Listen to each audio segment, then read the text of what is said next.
en résultent n'ont pas manqué de réussir. Et il aura fallu attendre que le conflit se déroule à la porte de l'Europe, sans pays pour faire l'interface, pour que les États membres et la Commission agissent. et pour que les collectivités et les ONG soient massivement soutenues et rapidement soutenues dans l'accès au logement, à la santé, au travail et à l'éducation. J'espère que ceci servira de précédent pour les futures crises qui arriveront forcément, mais aussi que les négociateurs en tiendront compte dans le cadre des discussions actuellement en cours sur le pacte asile et migration. C'est le fameux effet cliquet tentateur. Nous avons ici la preuve formelle qu'accueillir dignement des personnes en recherche de protection internationale est positif. Merci. Vielen Dank, Frau Kollegin Guillaume. Es folgt für eine Minute Herr Kollege Austrevicius. Chair, Commissioner, dear colleagues. Putin's Russian aggression against peaceful Ukraine is destroying homes and lives. It is causing terror, uncertainty and pain for the people of Ukraine. Russian invasion of Ukraine has turned more than 7 million innocent Ukrainians into refugees, more than the entire population of Bulgaria, or 2 of Bosnia and Herzegovina. The brutal actions amount to a crime against humanity. Once again, I would like to thank all those who have taken Ukrainian refugees into their homes, cared of them, and provided them with a safe haven. It is a true demonstration of European humanism and solidarity. Only together can we overcome all the difficulties and defeat the enemy that threatens our lives and well-being. Slava Ukraini! Vielen Dank, Herr Kollege Austrevicius. Es folgt für eine Minute Herr Kollege Lagodinsky. The future of Russia is no more at home. The future of Russia is sitting in the cold corridors of our migration agencies, in our towns and villages where Russian dissidents try to escape. The future has different faces and different genders and different origins and professions, but they are all united by their unwillingness to live in a murderous state. Prominent journalists, renowned writers, I know them, many of them were trying to help. Politicians who grabbed their children, small kids, and drove away before the police raided their homes, searching for them in order to imprison them for criticism of the war. 2 women raising a child went crazy fearing that this child will be taken away from them just because they are anti-Putin. We try to help, but we have to do more in order to help those who always opposed this war and opposed Putin. This Parliament has already called for introduction of a European-wide humanitarian visa program. This is what we have to do. This is not only our moral duty, this is our interest to save Russia, with which we will have to deal in the future.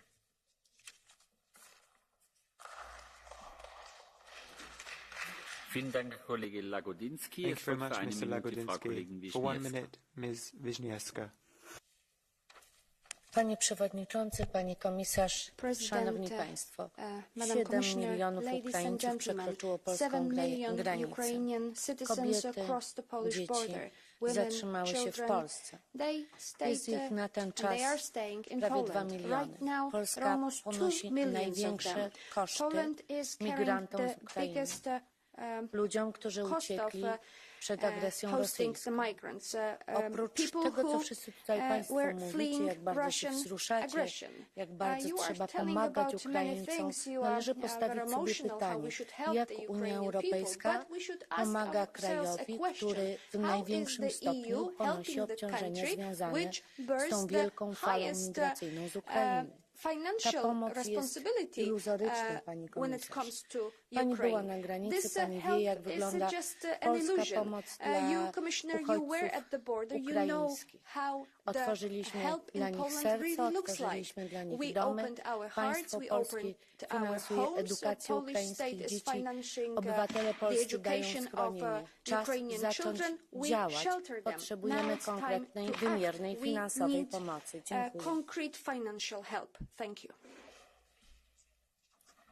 Vielen Dank, Frau Kollegin Wisniewska. Es folgt für 1,5 Minuten Herr Kollege Kubilius. The next speaker is Mr. Kubilius for 1 minute 30.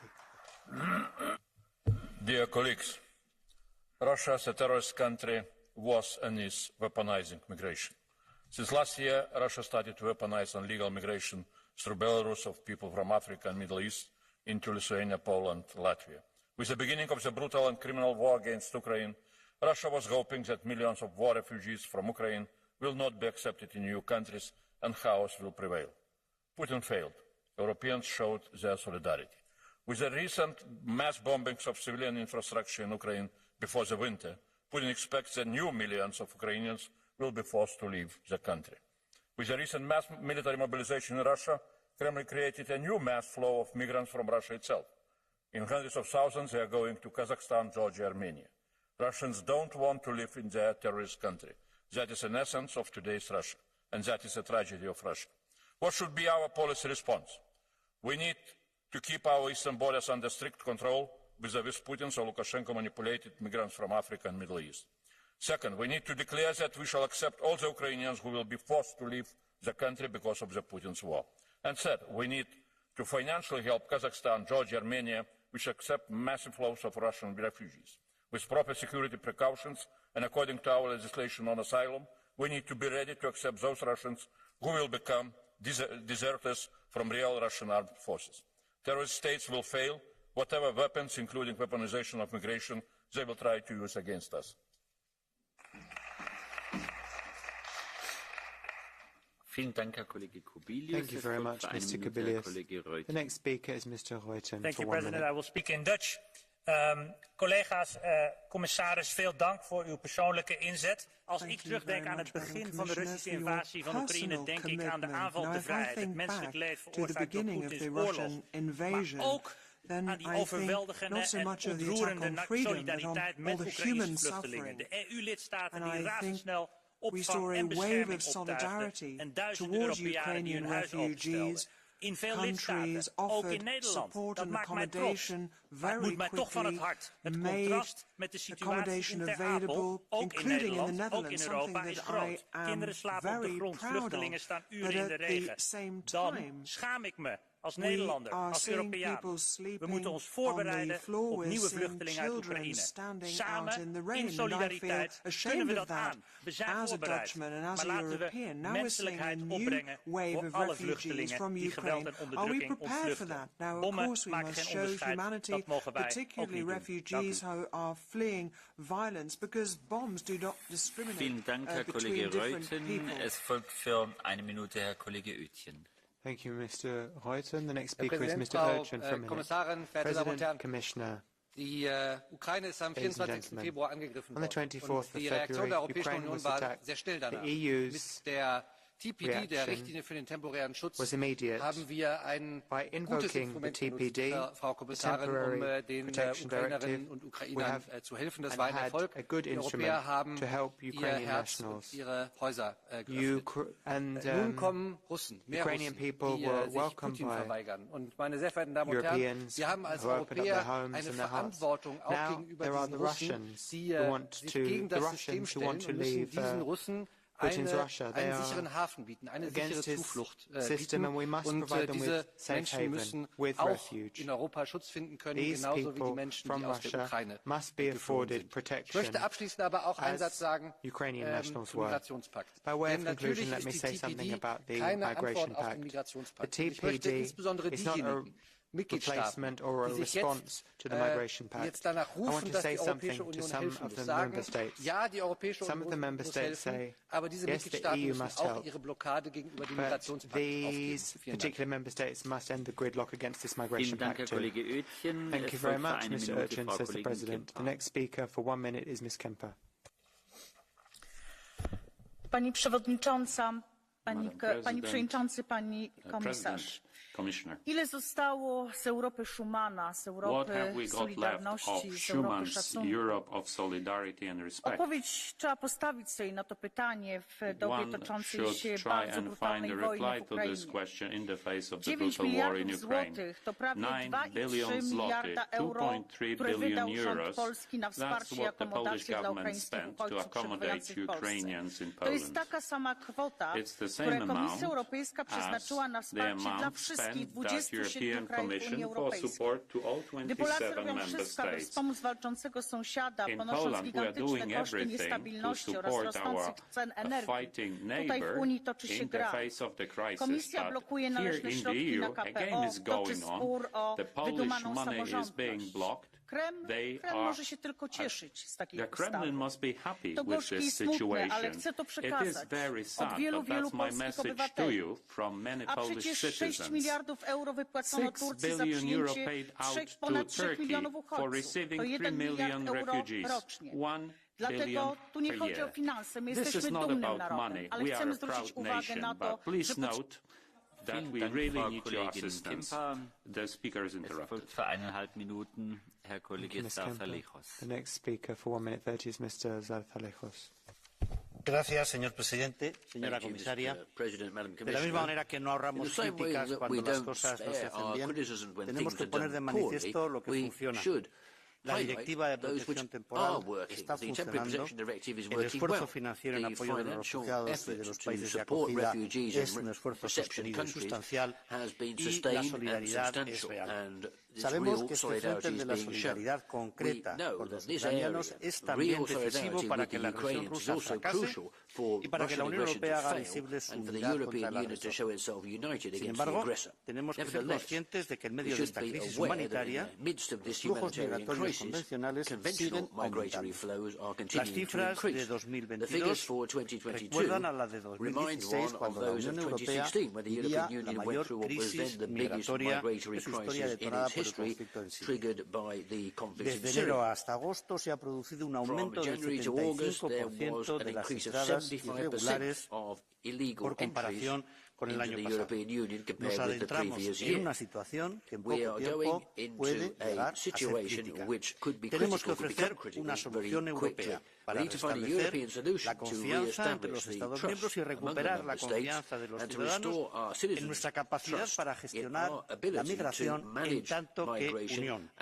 No podemos permitirnos más prórrogas. La próxima crisis puede estar a la vuelta de la esquina si es que no está llamando ya a la puerta.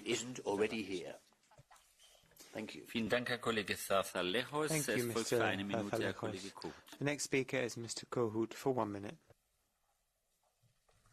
Pół roku temu, gdy setki tysięcy Ukraińców i Ukrainek uciekało przed rosyjskimi kulami, to mieszkańcy Polski otworzyli przed nimi swoje serca. Otworzyli jednocześnie swoje domy. Otworzyli lodówki i otworzyli swoje szafy. Długimi tygodniami nie bacząc na koszty. To społeczeństwo, a nie pisowski rząd poradziło sobie z tym ogromnym wyzwaniem. To ludzie w Mysłowicach, Rybniku, Sosnowcu i w Częstochowie wzięli na swoje barki odpowiedzialność za uchodźców. Jednakże dziś ci sami ludzie, którzy wtedy pomagali, potrzebują wsparcia, potrzebują unijnej pomocy, bo rządzą nimi nieudacznicy, którzy nie tylko nie przygotowali państwa na trudne czasy, ale też którzy niszczą ich przyszłość i przyszłość ich dzieci. 75 miliardów euro z funduszy spójności może przepaść przez pisowców. Pani komisarz, stwórzcie mechanizm przekazywania pieniędzy unijnych bezpośrednio do samorządów, do organizacji pozarządowych. Już jutro skierujemy z innymi polskimi posłami pismo w tej sprawie do Komisji Europejskiej. Bardzo proszę, zajmijcie się tą sprawą priorytetowo. Fundusze europejskie dla obywateli, a nie dla nieudolnej władzy. Dziękuję bardzo. For local government and not for the national government. Thank you very much. Vielen Dank, Herr Kollege Kohut. Es folgt für eine Minute Herr Kollege Kierczuk. The next speaker for 1 minute is Mr. Kuchuk. Thank you, Mr. President. Dear colleagues, Commissioner, I think Europe's answer to this devastating humanitarian crisis was quick and decisive. This was unprecedented and overwhelming support coming mainly from the citizens of European Union, and I would like to thank them once more. It seems that we have learned our lessons, at least I hope that we have learned our lessons from precious crisis, and we must continue to take bold actions and to confront the challenges during the next phase of this humanitarian crisis. We open our doors to Ukrainians, to our friends from Ukraine, but also it's time to show solidarity with those coming from Russia, fleeing from Russia and seeking for refuge. As the winter approaches, the number of arrivals could increase again. Therefore, I think we need unanimity in full support to those escaping from the war is needed more than ever. We must guarantee that EU will proceed with long-term objectives and will implement the necessary reforms when it comes to migration. Thank you. Vielen Dank, Herr Kollege Kyuczuk. Es folgt für 1,5 Minuten Herr Kollege Maršilis. The next speaker for 1 minute 30 is Mr. Maršilis.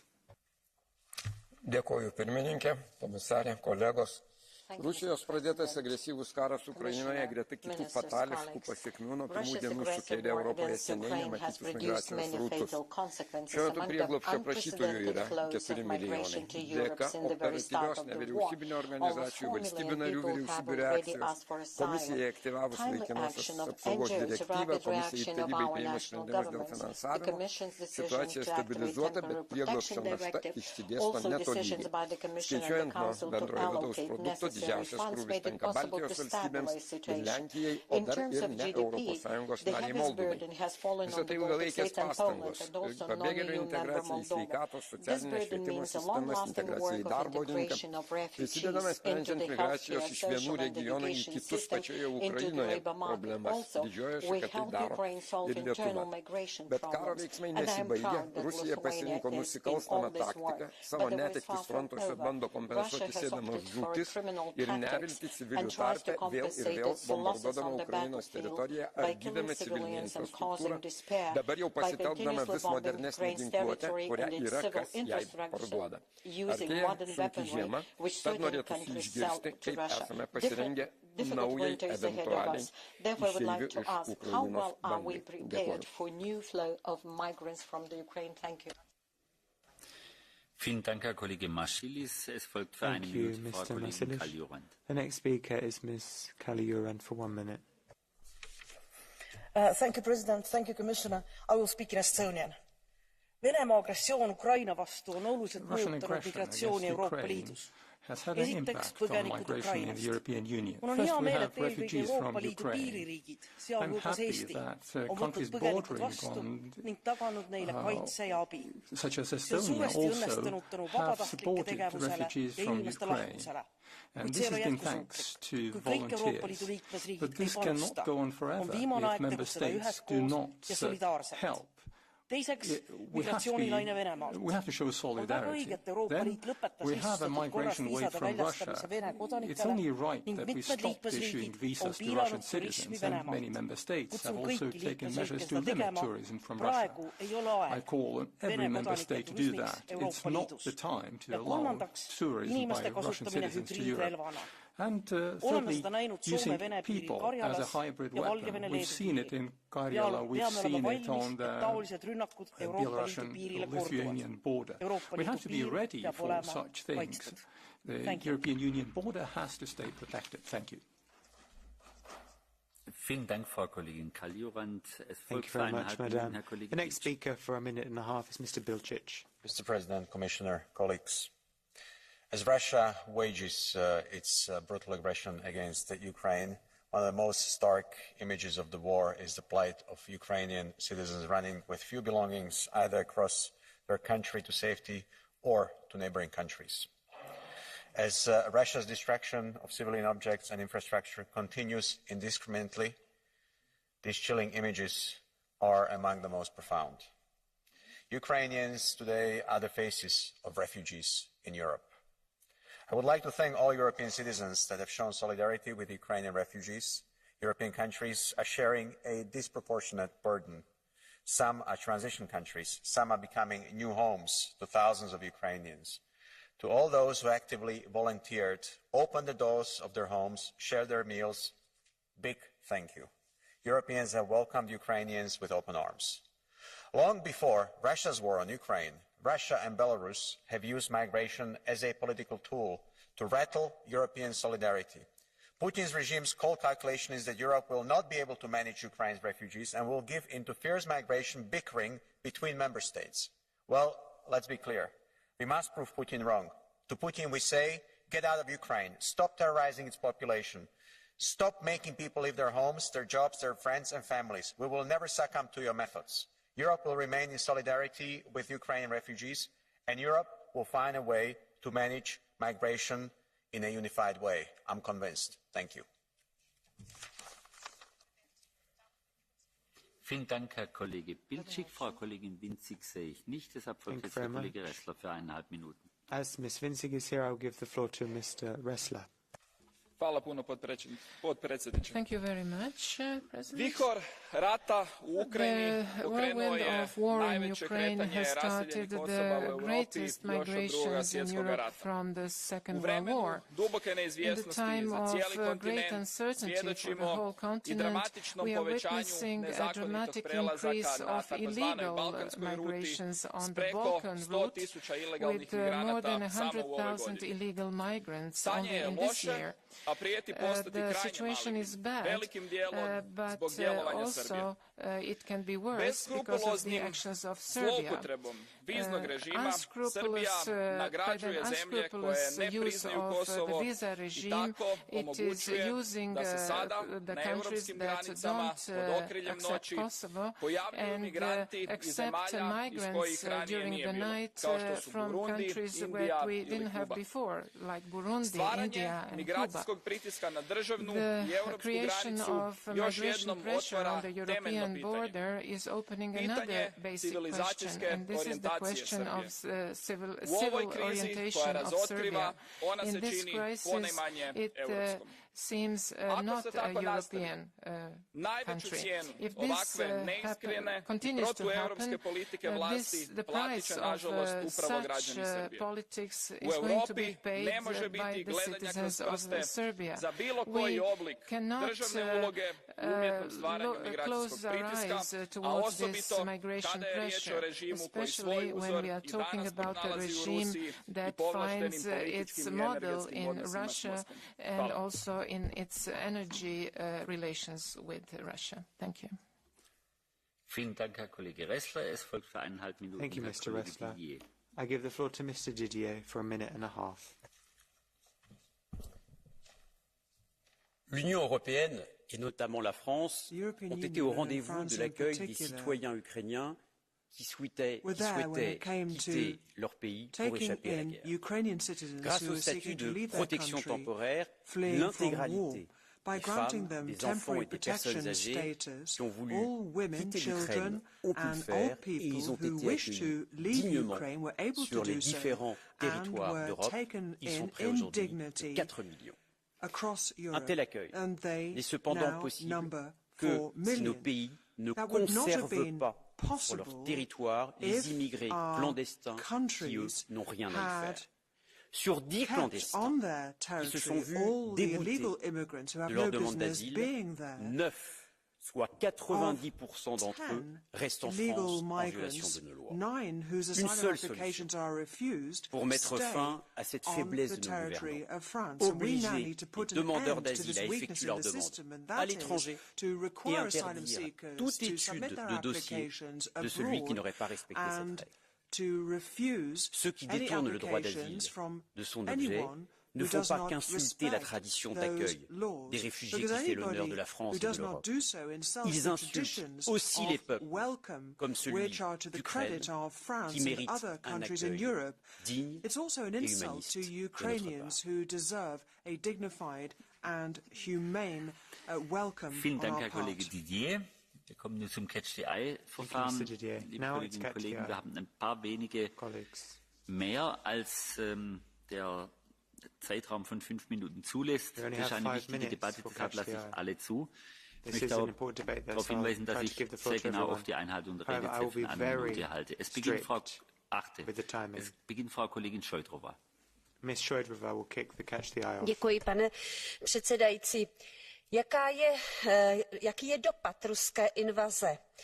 Ukazuje se, že zásadní dopad to má především na utrpení ukrajinského lidu, ale ukazuje se také jeho statečnost. A já věřím, že zítra Evropský parlament tuto statečnost ocení udělením Sacharovovy ceny právě ukrajinskému lidu.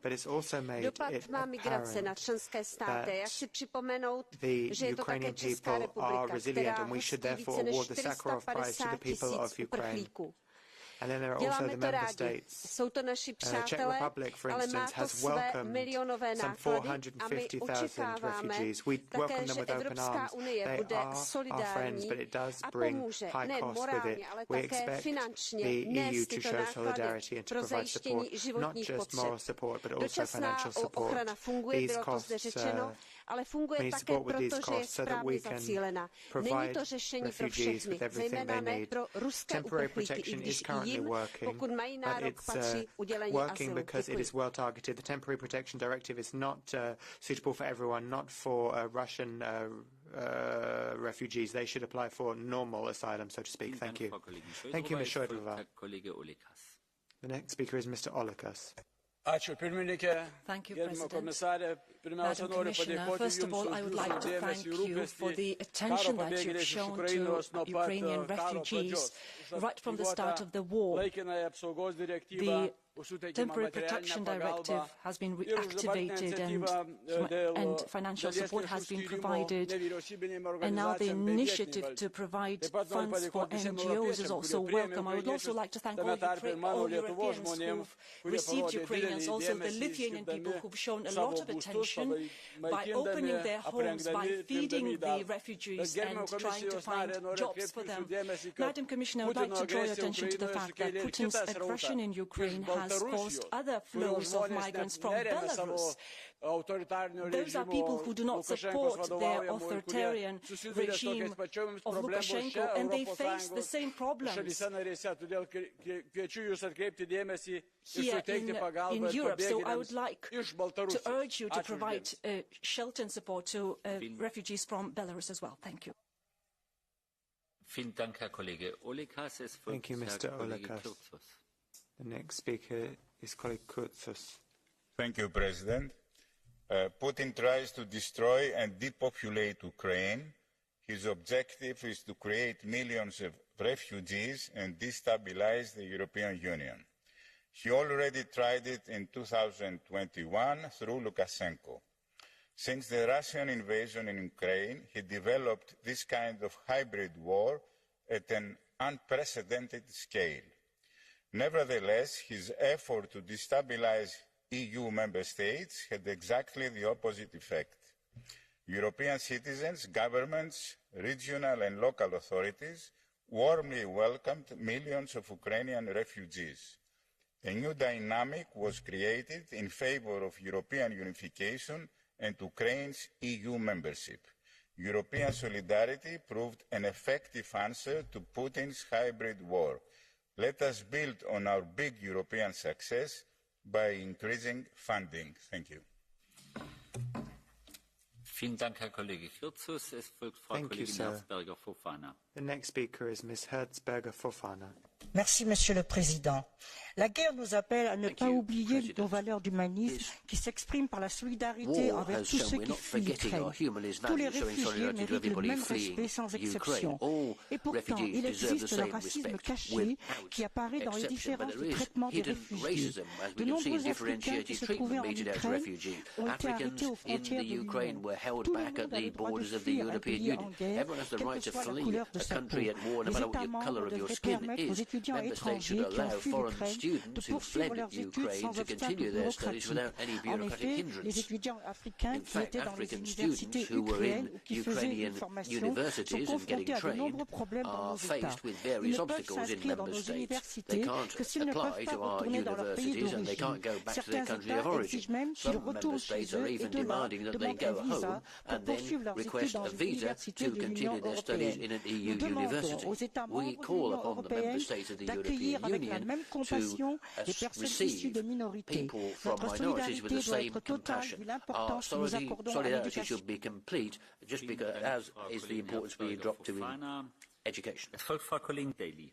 Thank you. Now, Ms. Daly. Human suffering across the world is at unprecedented levels, and the number of people in need of humanitarian assistance at an all-time high. Even before the war in Ukraine, 82 million people were facing food insecurity and 86 million people were displaced, and undoubtedly those figures are far higher now. But here in Europe, we've built a fortress to keep them out, and the walls are just getting higher. Visas for Afghans have dried up, And as the UN humanitarian coordinator for Somalia put it, funds for emergencies are drying up too because Ukraine seems to suck all the oxygen that is in the room. In Brussels, Afghan men are put on the streets and the Red Cross closes its operation to everybody except Ukrainians. I am glad and proud of our prompt and broad welcome for all Ukrainian refugees, but Afghans didn't start the war and Somali children aren't trying to keep it going. So why should they suffer from our two-tier racist migration policy? It's not good enough. We need to work on this and work to end the war. Vielen Dank, Frau Kollegin Daly. Es folgt Herr Kollege Tomac. Ms. Daly. Now I give the floor to colleague Vă mulțumesc, domnule președinte, doamnă comisar. Am fost în Ucraina din primele zile ale războiului declanșat de Putin. Am fost de multe ori în multe regiuni în aceste ultimele luni, tocmai pentru a fi alături de oamenii care sunt în pericol. Am adus în casa mea 6 copii și 3 mame care au fugit din calea războiului. Cunosc foarte bine ce se întâmplă acolo. Însă mi se pare că punem greșit problema, pentru că tiranul Putin a declanșat acest război încercând să-i sancționeze pe ucraineni, tocmai pentru că își doresc să devină membri ai Uniunii Europene. Doresc să scape de această presiune pe care o pune constant Moscova. Și cred că este esențial să înțelegem că cei 7 milioane de cetățeni ucraineni nu au plecat de bine din țara lor, iar astăzi zeci de mii de oameni sunt pur și simplu omorâți doar pentru că au avut acest vis european. Cred că ar trebui să înțelegem esența acestui război, să nu mai fim atât de rezervați în a-i susține. Vă mulțumesc. Not to have any reserves anymore and when it comes to supporting the Ukrainians. Thank you. To end catch the eye, Ms. Marques. Muito obrigada, Presidente, Comissária. A União Europeia recebeu milhões de refugiados que fogem da guerra provocada pela invasão da Ucrânia pela Rússia. Caused by the Russian invasion of Ukraine. But there's been a wave of solidarity, and I think we've all been touched by that. Did everything go perfectly? No.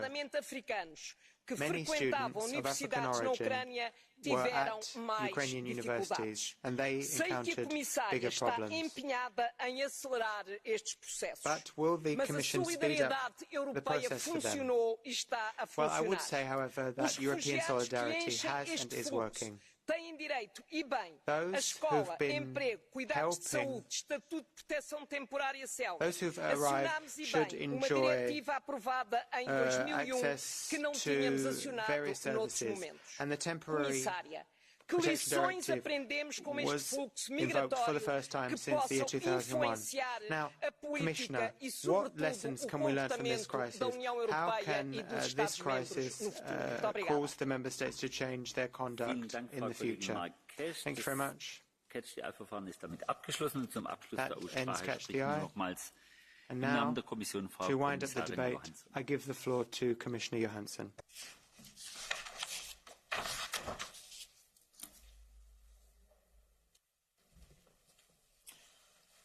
Thank you, President, and thank you all for this very important debate and for your strong commitment.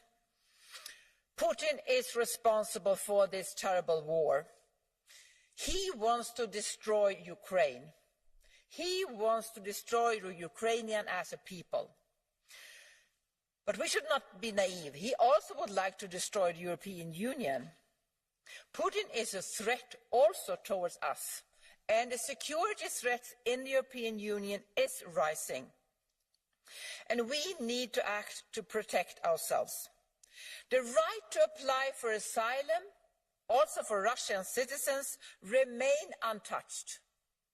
But the possibility to get a tourist visa in the European Union is not a fundamental right and should be strictly restricted for Russian citizens.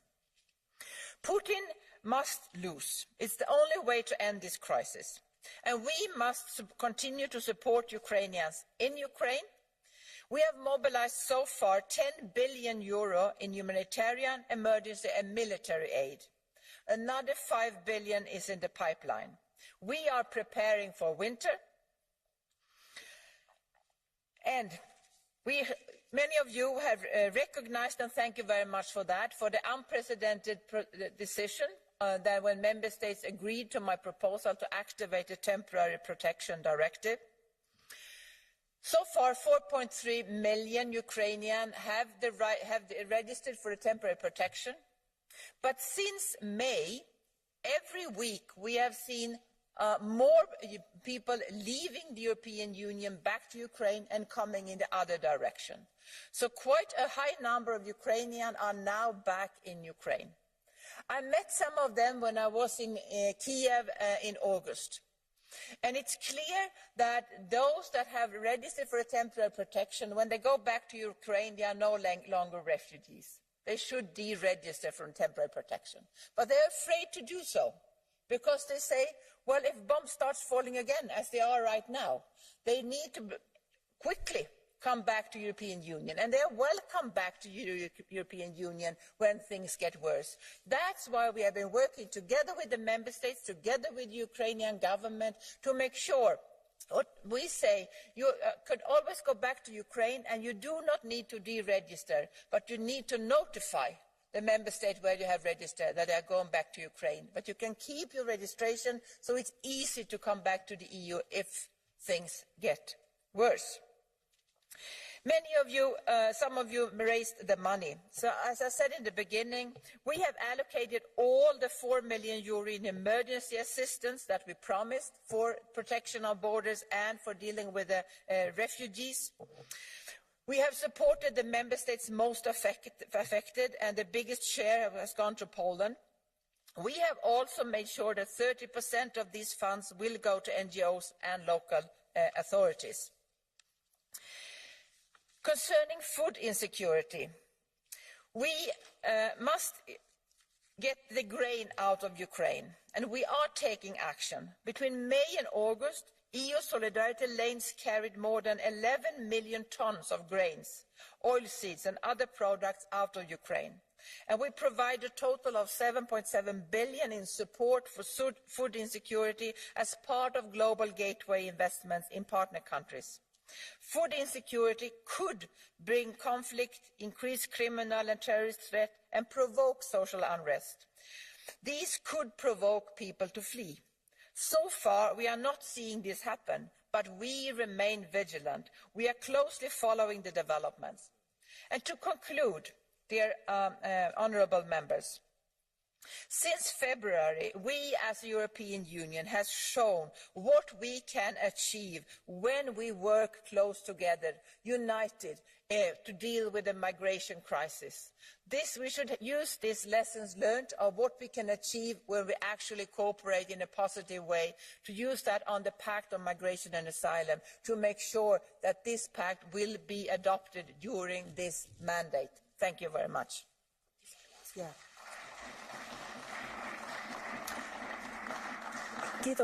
Kiitokset komissaari Johansson. Kiitokset tästä keskustelusta, joka on nyt päättynyt. Ja esityslistalla on seuraavana komission julkilausuma aiheena kattavan kehyksen perustaminen kadonneita lapsia ja riskeille alttiita kadonneita henkilöitä varten. Ja kutsuisinkin komissaari Johanssonin käyttämään tästä puheenvuoron. Varsågod, kommissionär. Will be Mrs. Johansson, the Commissioner. Thank you. Thank you, Madam President, honourable members. I know my colleague, Vice President Dubravka-Šuica, would very much have liked to be here. We work very closely together to protect children. Each year, thousands of children are reported missing in the European Union, run away from home, abducted by a parent or a stranger, fall victims of violence, abuse and exploitation. Also unaccompanied migrant children, trafficked, lost or injured, or even worse. Next month, Missing Children Europe will turn 20 years of protection in action. Its European hotline for missing children, 116,000, operates in 32 countries, a free and 24/7 service.